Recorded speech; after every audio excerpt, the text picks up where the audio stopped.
सिंहासन 32 कहानी की 32 कहानियों के इस श्रृंखला में अभी तक आप लोगों ने 4 पुतलियों के द्वारा सुनाई गई कहानियों को सुना।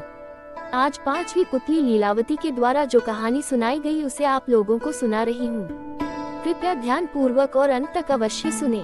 5वीं पुतली लीलावती ने भी राजा भोज को विक्रमादित्य के बारे में जो कुछ सुनाया उससे उनकी दानवीरता ही झलकती थी। तथा कुछ इस प्रकार है। प्रतिदिन की भांति उस दिन भी राजा विक्रमादित्य का दरबार लगा था। विक्रमादित्य अपने दरबार में राजकाज निपटा रहे थे, तभी एक ब्राह्मण दरबार में आकर उनसे मिला। उसने उन्हें बताया कि उनके राज्य की जनता खुशहाल हो जाएगी और उनकी भी कीर्ति चारों तरफ फैल जाएगी अगर वे तुला लग्न में अपने लिए कोई महल बनवाएं तो। विक्रम को उसकी बात जच गई और उन्होंने एक बड़े ही भव्य महल का निर्माण करवाने का आदेश दे दिया। कारीगरों ने उसे राजा के निर्देश पर सोने चांदी, हीरे जवाहरात और मणि मोतियों से पूरी तरह सजा दिया। महल जब बनकर तैयार हुआ तो उसकी भव्यता देखते बनती थी। चारों तरफ पूरी प्रजा में उस महल का ही चर्चा हो रहा था। विक्रम अपने सगे संबंधियों तथा नौकर चाकरों के साथ उस महल को देखने गए। उनके साथ वह ब्राह्मण भी था। विक्रम तो महल देखकर मंत्रमुग्ध हुए सो हुए। वह ब्राह्मण भी मुंह खोले ठगा सा महल को एकटक देखता ही रह गया। अनायास उस ब्राह्मण के मुंह से निकला, काश इस महल का मालिक मैं होता। विक्रमादित्य ने उसकी बात सुन ली। उसकी इच्छा जानते ही झट वह भव्य महल उसे दान में दे दिया। ब्राह्मण के तो मानो पांव ही जमीन पर नहीं पड़ रहे थे। वह भागता हुआ अपनी पत्नी को ये समाचार सुनाने पहुंचा। इधर ब्राह्मणी उसे खाली हाथ आते देख कुछ बोलती उससे पहले ही उसने उसे हीरे जवाहरात और मणि मुक्ताओं से जड़े हुए महल को दान में प्राप्त करने की बात बता दी। ब्राह्मण की पत्नी की तो खुशी की सीमा न रही। उसे एक बारगी लगा मानो उसका पति पागल हो गया और यूं ही अनाप शनाप पक रहा है, मगर उसके बार बार कहने पर वह उसके साथ महल देखने के लिए चलने को तैयार हो गई। महल की भव्यता देखकर उसकी आंखें खुली की खुली रह गईं। महल का कोना कोना देखते देखते कब शाम हो गई उन्हें पता ही नहीं चला। थके मांदे वे एक शयन कक्ष में जाकर निढाल हो गए। अर्धरात्रि में उनकी आंखें किसी आवाज से खुल गई। सारे महल में खुशबू फैली थी और सारा महल प्रकाशमान था। उन्होंने ध्यान से सुना तो लक्ष्मी जी बोल रही थी।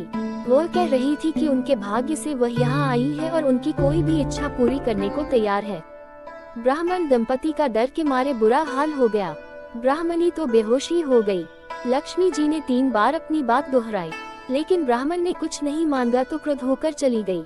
उसके जाते ही प्रकाश तथा खुशबू दोनों गायब हो गए। काफी देर बाद ब्राह्मणी को होश आया तो उसने कहा, जरूर यह महल भूथा है, इसलिए दान में मिला। इससे अच्छा तो हमारा टूटा फूटा घर है जहाँ चैन की नींद सो सकते हैं। ब्राह्मण को पत्नी की बात जच गई। सहमे सहमे बाकी रात काटकर तड़के ही उन्होंने अपना सामान समेटा और पुरानी कुटिया को लौट आए। ब्राह्मण अपने घर से सीधा राजभवन आया और विक्रमादित्य से अनुरोध करने लगा कि वे अपना महल वापस ले लें, पर दान दी गई वस्तु को वे कैसे ग्रहण कर लेते। काफी सोचने के बाद उन्होंने महल का उचित मूल्य लगाकर उस ब्राह्मण से उन्होंने खरीद लिया। ब्राह्मण खुशी खुशी अपने घर लौट गया। ब्राह्मण से महल खरीदने के बाद राजा विक्रमादित्य उसमें आकर रहने लगे। उनका दरबार भी अब वही लगने लगा।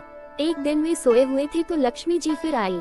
जब लक्ष्मी जी ने उनसे कुछ भी मांगने को कहा तो वे बोले, आपकी कृपा से मेरे पास सब कुछ है, फिर भी आप अगर देना ही चाहती हैं तो मेरे पूरे राज्य में धन की वर्षा कर दें और मेरी प्रजा को किसी चीज की कमी न रहने दें। सुबह उठकर उन्हें पता चला कि सारे राज्य में धन की वर्षा हुई है और लोग वर्षा वाला धन राजा को सौंप देना चाहते हैं।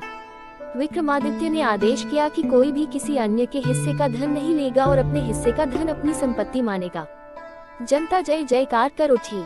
सभी लोग अपने अपने हिस्से का धन समेटकर विक्रमादित्य की जय जयकार करते हुए अपने अपने घर को गए। इतनी कहानी सुनाकर 5वीं पुतली मौन हो गई। राजा भोज महाराज विक्रमादित्य की दानवीरता के बारे में सोच ही रहे थे कि 6ठी पुतली, जिसका नाम रविभामा था, सिंहासन से निकली और राजा भोज को विक्रमादित्य के बारे में एक और कहानी सुनाने लगी। राजा भोज को ये सब स्वप्न के जैसा लग रहा था। तो मित्रों, रविभामा की कहानी अगले भाग में। अगर अभी तक आप लोग मेरे इस चैनल को सब्सक्राइब नहीं किए हैं तो सब्सक्राइब कर मुझे अपना आशीर्वाद दीजिए। अब आज्ञा दीजिए, मिलती हूँ अगली कहानी में। नमस्कार।